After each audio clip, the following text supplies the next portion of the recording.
5 نمازوں کے ساتھ 5 سورتیں پڑھنا، اس کے 5 فائدے ہیں۔ فجر کی نماز کے بعد سورہ یاسین جو شخص پڑھتا ہے اللہ اس کے معاملات اپنے ذمے لے لیتے ہیں، یعنی اس کے تمام کام کاج اللہ اپنی قدرت اور رحمت سے پورے کریں گے۔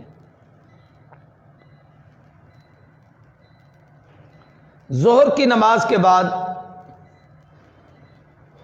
سورہ فتح، انا فتحنا لک فتحا مبینا، جو آدمی اس کے پڑھنے کا اہتمام کرتا ہے سورہ فتح کو، اللہ اس وقت تک موت نہیں دیتے جب تک حج عمرہ نہ کر لے۔ تجربہ کر لو۔ حضرت درخواستی کے ایک پرانے شاگرد تھے، مولانا قدرت اللہ، فورٹ عباس کے تھے۔ میں وہاں تقریر کرنے گیا، معذور تھے، ایک بازو ان کا نہیں تھا، یہاں سے کٹا ہوا تھا۔ میں نے اس تقریر میں یہ وظیفہ بتایا کہ آپ لوگ اس صورت کا اہتمام کریں، اللہ حج عمرے کی سعادت نصیب کریں گے۔ وہ کہتے میرے دل میں بڑی امنگ تھی اور مجھے یہ تھا کہ بھئی اسباب بھی نہیں ہے، ایک چھوٹی سی فیکٹری میں ملازم تھے، 500-700 روپے تنخواہ تھی اس وقت۔ تو کہتے میں نے توکل کے ساتھ اس سورت کو پڑھنا شروع کر دیا، روزانہ ظہر کے بعد پڑھتا تھا۔ سال نہیں پورا ہوا تھا پڑھتے پڑھتے، کہہ لگے فیکٹری مالک نے ایک دن مجھے بلا کے کہا مولانا صاحب آپ کا وہ پاسپورٹ وغیرہ بنا ہوا ہے۔ میں کہ جی غریب آدمی ہوں، میں نے کوئی باہر سفر پہ جانا ہے کہ پاسپورٹ بنوں؟ کہہ لگے نہیں میں پیسے دیتا ہوں، آپ پاسپورٹ تو بنوائیں، اللہ آپ کے لیے کوئی آسانی فرما دے۔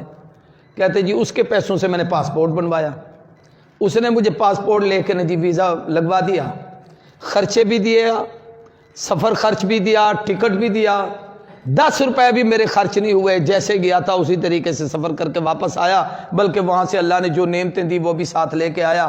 پھر اس نے مجھے فون کر کے کہا مبارک ہو، میں نے اس صورت پہ عمل کیا، اللہ نے میرا کام بنا دیا۔ راولپنڈی کے ہمارے ایک دوست تھے، اس نے ایک دفعہ مجھے فون کیا کہ میں نے اس صورت کو ظہر کے بعد پڑھنے کا اہتمام کیا، تو کچھ عرصے کے بعد سعودی عرب سے میرے ایک عزیز کا فون آیا کہ میں آپ کو سپانسر بھیج رہا ہوں، آپ عمرے کے لیے آئیں۔ تو میں پڑھتا تھا روزانہ اس صورت کو، اس کا پیغام آ گیا، میں نے تیاری کی، میں عمرے پہ چلا گیا، پیسہ اس نے بھیج دیا تھا۔ اس نے کہا میں نے خواب دیکھا کہ مجھے کوئی آدمی کہہ رہا ہے یار وہ تمہارا عزیز رشتہ دار ہے، غریب ہے، اس کی تمنا ہے، اللہ نے تجھے توفیق دی ہے تو اس کو عمرہ نہیں کراتا۔ اب وہ کوئی بزرگ مجھے کہہ رہا ہے، میں نہیں سمجھا وہ کون تھے، یہ اس نے وضاحت بھی نہیں کی۔ تو کہنے لگے اس نے وہ سپانسر بھیج دیا، میں عمرہ کر کے آ گیا۔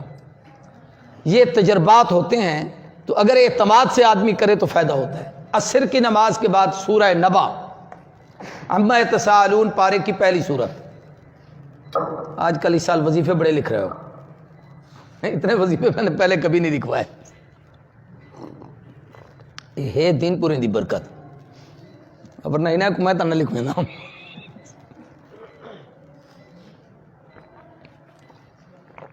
کچھ وظیفے میاں صاحب کے پاس بھی ہیں، وہ ان سے پوچھنا، جس کی شادی نہ ہو نا یہ تویز دیتے ہیں۔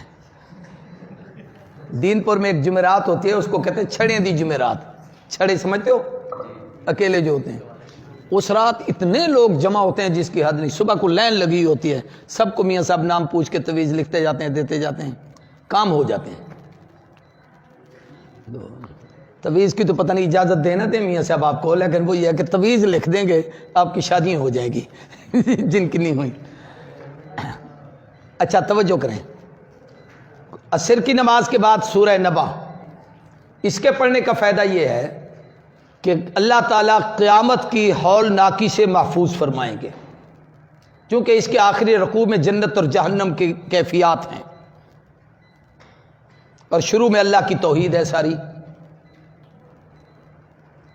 مغرب کے بعد سورہ واقعہ رزق کی برکت کے لیے، عشاء کے بعد سورہ ملک قبر سے، عذاب قبر سے نجات کے لیے۔